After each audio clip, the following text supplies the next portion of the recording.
I use the Akashic Records to read their personal energy and the energy of their business so that we can really get to a place where they're not pushing a boulder up the hill. They're not hitting never-ending effort. They're actually in the flow that they know they're here to live.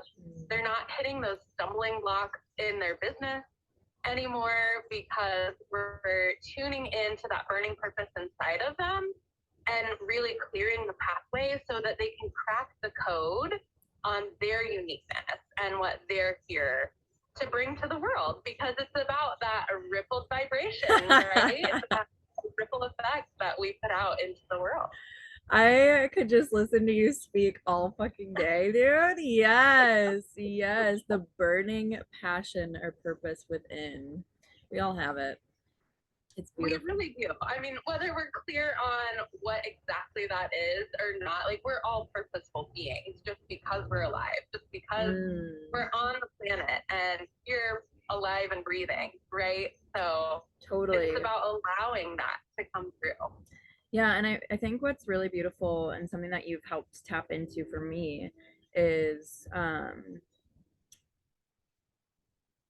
reminding myself that purpose doesn't equal perfection, right? Like, and for me, I was somebody who I needed to have a purpose from like 20 years young, and sometimes like that's just not the path because we are really uncovering ourselves and remembering ourselves during those years.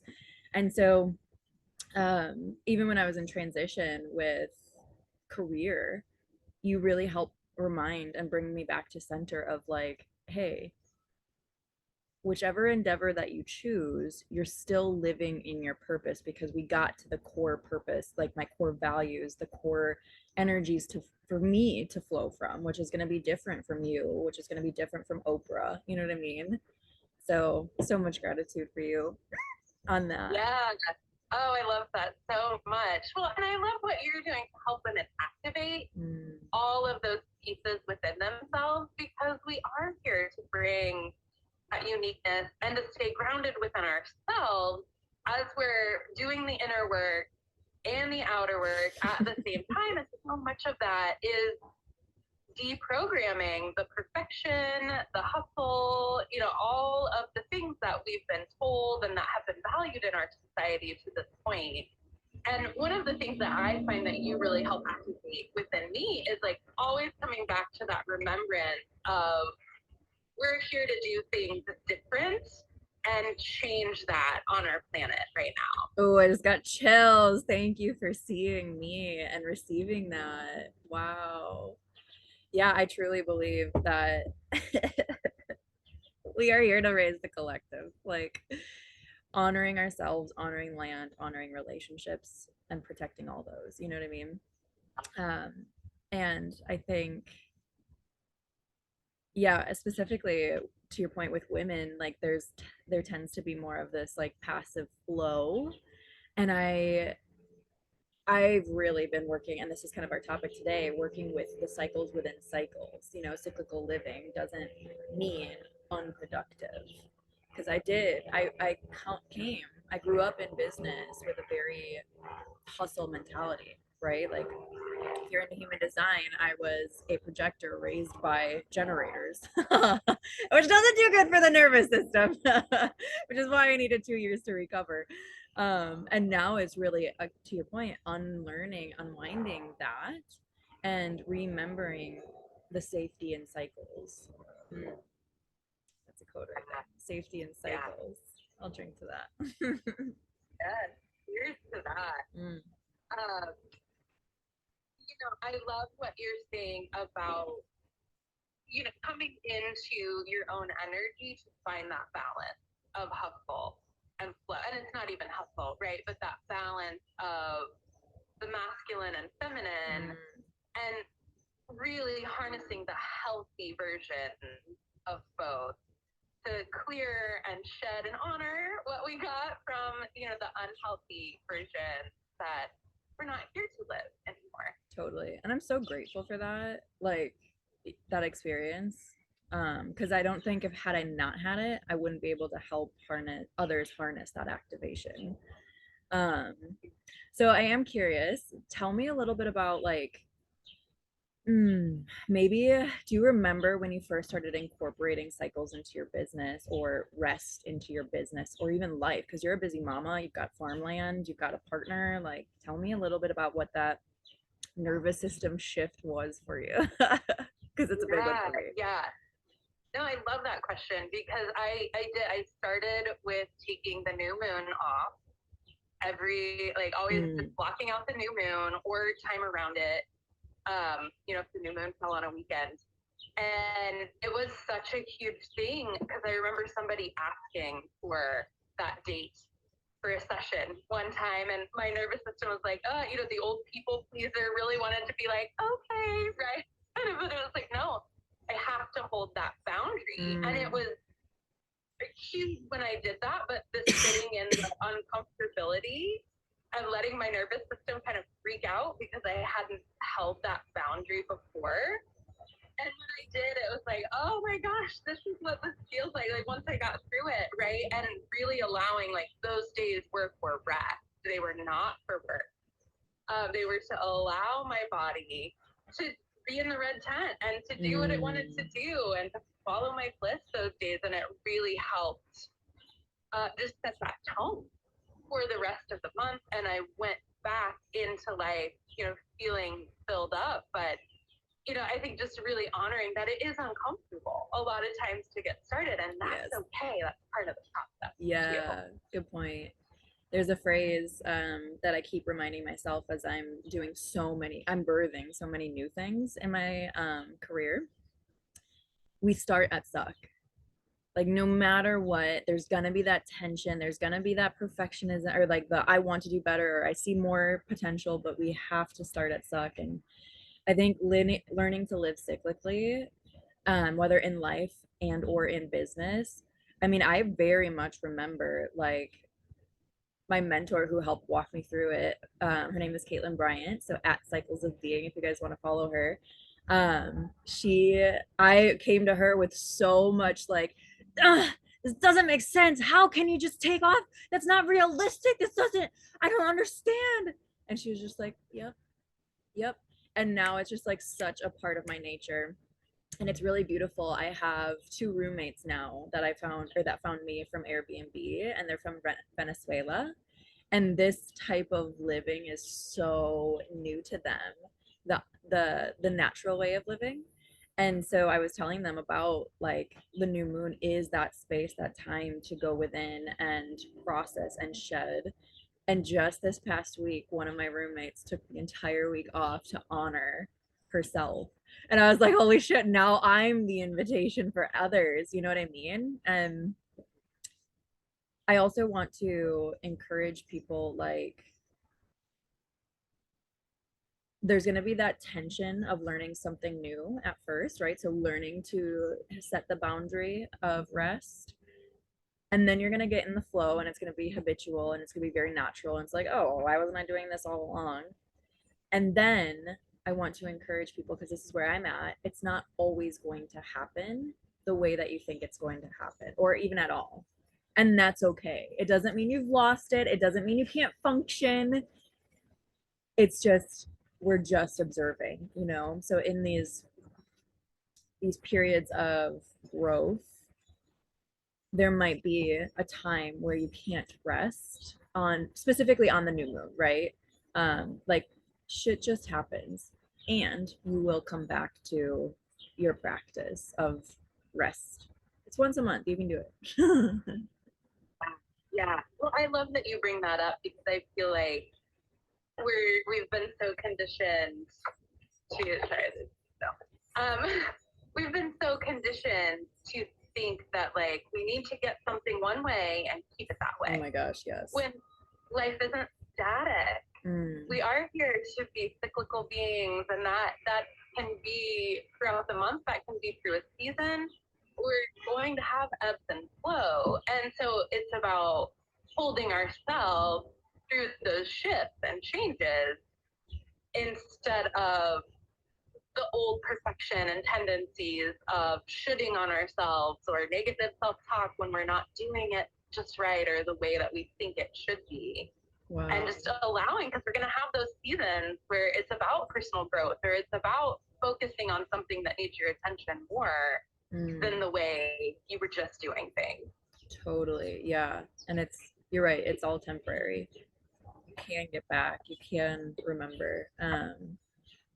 So that, my love, is something that I was just talking with Katelyn about yesterday, is cycles within cycles.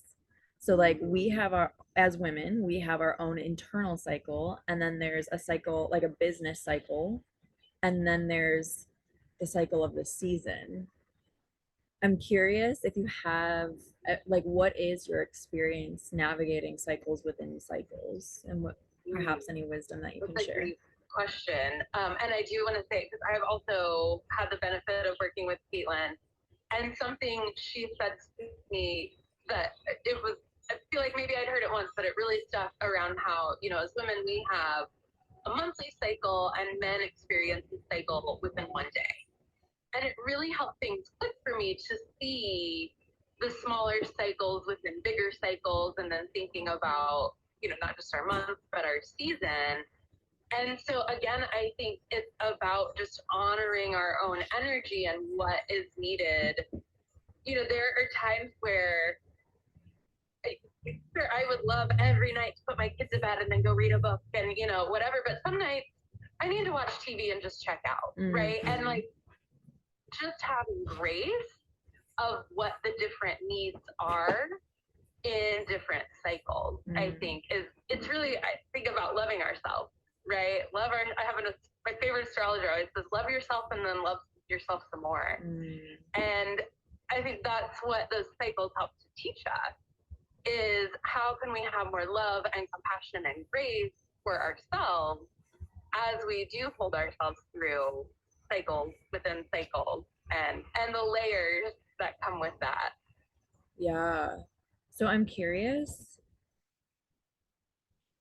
So it's funny. My brain is very business and spiritual, masculine, feminine, right? Like, so sometimes it can be like, sometimes a lot of my journey is finding the flow, the union between the two. And so when you talk about having grace and compassion for the moments that we need to check out or that things look different, what helps you know when it's an internal excuse versus a deep honoring, a need of your body, of your intuition? Yeah, I really feel like there's a lot of somatic work that goes with that, and really talking to your body, feeling into your body to know. Because when we really allow ourselves to be honest, we can feel the difference. And sometimes that is a little slippery, or a little bit like, oh, I've needed this for 2 nights. Well, on the third night, do I still need to watch TV? Or now is it just becoming a habit and an excuse? Right? And so there can be just a little bit of really having to be present and feel into that. And I also, I love what you're talking about with like the masculine and feminine within business, because I think that can really represent chaos and control in the unhealthy version, right? Versus when we can bring that back into a healthy version, the control really helps us set the boundaries and the edges so that we don't just languish, that we can really be committed to ourselves and our goals. And the chaos can be harnessed into allowing flow, allowing, that creativity to come through. So again, I think, there can be such subtlety and nuance in feeling into that, but it's about building that practice to come into the body, come into the emotions. What does it feel like? And getting really honest with ourselves. Yeah, control is a big one. I think a lot of whether you're a spiritual entrepreneur, a top producer, like that's definitely something to be present with. And I'm wondering, even just how you described it, because I went through a moment of control yesterday after losing 5,000 of my contacts, all of my email campaigns, my automation, my links, all of that. So I'm in freak out mode. And I'm like trying to control the timeline of people responding. I'm trying to control the timeline of getting this problem fixed so I can set it aside, right? And so I'm thinking like controlling outer, so like other people's response, time, solution, versus controlling my boundaries. So the scheduling, the habits. Yeah. So that's a big difference. That's a good subtlety. So thank you for fostering that. Because it's just shifting, right? Like it's shifting from out there control to inner control. Because control isn't bad. It's how it's fostered. It's how we um, present it. Yeah.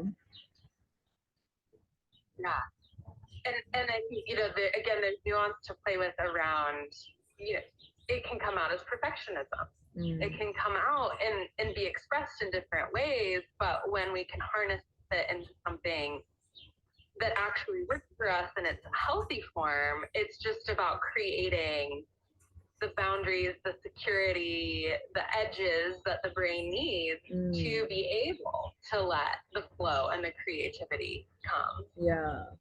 So kudos to you for holding yourself through all of that. So my solution was go to pole and go to drum tribe because there's nothing else you can do. And you know what I found out?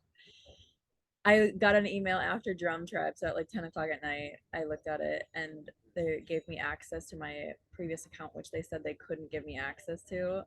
They're like, you have 24 hours to copy and paste everything you need. And I was like, literally, this is tech. Like this should have been the answer 7 hours ago. But whatever. I got it. But yeah, sometimes it's that letting go just to let the answers come, the space, the boundary, the edge of your brain. I love that. I love that. Yes. Anything else that you have to add? Well, I will just say, because this is coming up, just that example that you have of your day yesterday and thinking you're going to lose all of that and having to let go, like what a deep initiation. And I feel like that is what a lot of cycles bring us as well, is just that deep initiation into embracing more of ourselves, loving ourselves more, honoring, like you said, if you hadn't have had certain experiences, you wouldn't be able to do what you do now.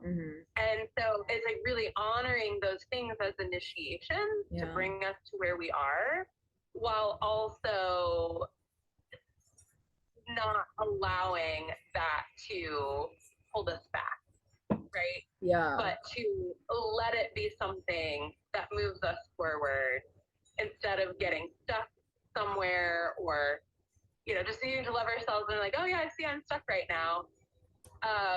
Just allowing that to bring clarity and bring the forward momentum. Yeah, thank you for that. That you really have designs charged that you're inviting women into right now to be a container to hold people in that deep initiation on all levels, so that they can have that activation in their inner world, in their spiritual life, and in their outer world and their business, and to, again, have that ripple effect of what they're here to create.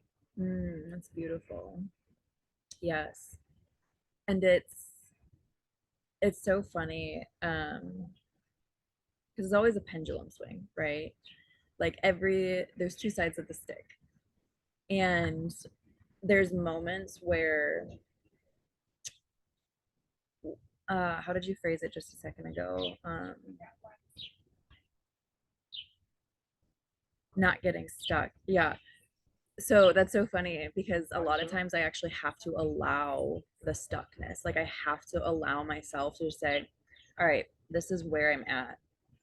I cannot control anything else in this moment. So stop trying to. You know what I mean? Like my brain will obsess over finding a solution, and it's like, no, I'm stuck. I trust that others can pull the answer. That's a big thing, like trusting others right now. Other people finding solution, other people contributing, um, And yeah, I think that that is the initiation for me in this season, right? Some women, a lot of women, when they start really building and creating their lives, their business, the initiation is to not stick, to not freeze or fawn, but to actually take that charge and take that action moving forward. So you great insight as always. As always, my other projector. I love it. Okay, well, just to wrap up, I want to invite everybody to know that Sarrah is actually one of our guest speakers, which I'm so excited for and honored, deeply honored to have you in the Container of Charge, which is a 6-week activation to really bring forth this movement in business, your body, community, and cash flow. So Sarrah is going to be bringing in our relationship with our energy and our body and our business and kind of flowing through the Akashic records and the soul energies that we all have within us and shedding some light. And for those who want to connect with you beforehand, what are some options for them? Yeah, so you can DM me here on Instagram. You can click on my link and reach out to me via email. And, really, I always just invite people into a discovery call just to connect, find out where you're at, and share about my work and if it can actually help, be a good fit for someone. And I'm so excited to be a part of Charged because we're going to be doing some of that work in Charged, in the session that I get to do. We're going to be looking at how everyone in the group is built at soul level. So what are their soul level gifts that they are here to work with that can really help them shift out of the hustle and grind hamster wheel that we've been conditioned to, right? So that they can use their unique energy and really get a sense of what that feels like, what that looks like in their life, in their business. I feel like a lot of times when we're doing that piece, I'm not telling anyone anything they don't already know about themselves, but you're getting to see it in a new way so that you can really honor it. Because a lot of times we're like, oh, that's my gift. That it really moves people forward because it's so natural and innate that we discount it a lot of times and forget that, like, oh, others don't have that. Like, I'm here to spark that and activate that for other people. So I'm really excited that we're going to get to dive into that in the group. So much activation. All right, sister. Well, I love you. Thank you for doing this and speaking your wisdom as always. So much more to come in Charged. If you guys are interested in Charged, you guys know where the link is. Check out my bio, and let's activate. Let's activate our lives. I'll see you. I'll see you soon. I'll see you very soon. I love you. Mwah. Love you. Thank you, everyone. Bye.